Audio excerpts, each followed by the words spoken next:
لیکن پڑھتے ہیں نماز ہفتے میں کبھی کبھی، ماشاءاللہ، لیکن پڑھتے ہیں نماز ہفتے میں کبھی کبھی۔ ہمیں چاہیے کہ ہم محمد عربی صلی اللہ علیہ وسلم کے سچی غلامی کی زندگی اختیار کرنے لگے۔ میرے آقا نے نمازوں کے حوالے سے کہا تھا، آج وعدہ اور عزم کرو انشاءاللہ کہ ہم نے پاک پیغمبر کے کہنے پر نمازوں کا انتظام کرنا ہے۔ ہاتھ بلند کرو انشاءاللہ ہم نے قرآن کی تلاوت کا اہتمام کرنا ہے، کرنا ہے یا نہیں کرنا ہے؟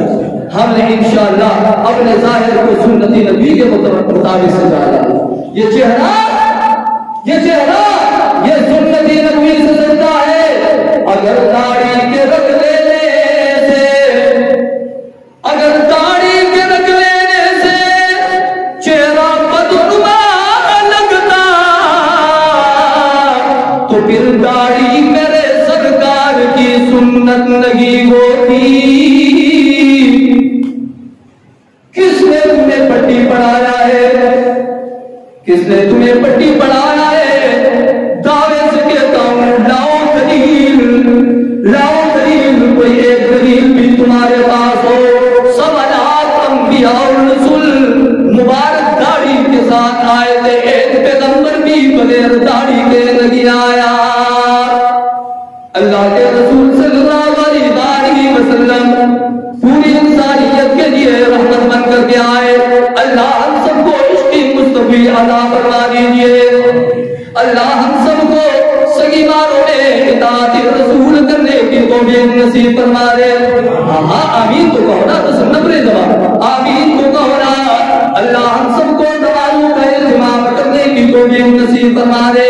اطاعت رسول میرے آقا پالان کی بلندی پہ کھڑے ہو کر کے کافروں سے کہنے لگے، او کافروں، آج تمہیں اپنی حکومت و سلطنت کے اوپر ناز ہے، یہ سب کچھ ختم ہونے والا ہے، لیکن ایک چیز ایسی ہے جو یہاں بھی باقی رہے گا، وہاں بھی باقی رہے گا۔ ایک کلمہ میں تمہیں ایسے عطا کرتا ہوں جسے پڑھنے کے بعد اللہ تمہیں دنیا میں بھی ناکام نہیں کرے گا، آخرت میں بھی ناکام نہیں کرے گا۔ میرے آقا نے قرآن کی بلندی پہ کھڑے ہو کر کے سب سے کہلوایا کہ میں بھی پڑھتا ہوں، تم بھی پڑھو نا، لا الہ الا اللہ، لا الہ الا اللہ۔ ہاں یہ کوئی سیاسی کلمہ نہیں ہے بھائی، صرف جماعت میں اٹھ کے ناسی کا نہ زیادہ زڑا رکھ چیزیں بتائی بکاتا ہے، لا الہ الا اللہ، لا الہ الا اللہ، لا الہ الا اللہ، لا الہ الا۔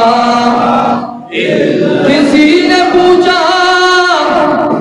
نے پوچھا کہ جنت کی کنجی کیا ہے،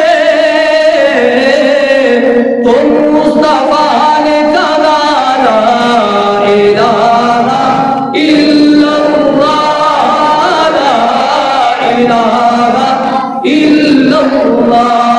دلوں کا رنگ اتاریے، داڑھی کا نشے، یہ بہت کرنا ہوگا، یہ اس کو صاف کرو۔ دنیا کی کوئی چیز سنگ آلود ہو جائے تو اسے رکمان کی ضرورت ہو رہی ہے۔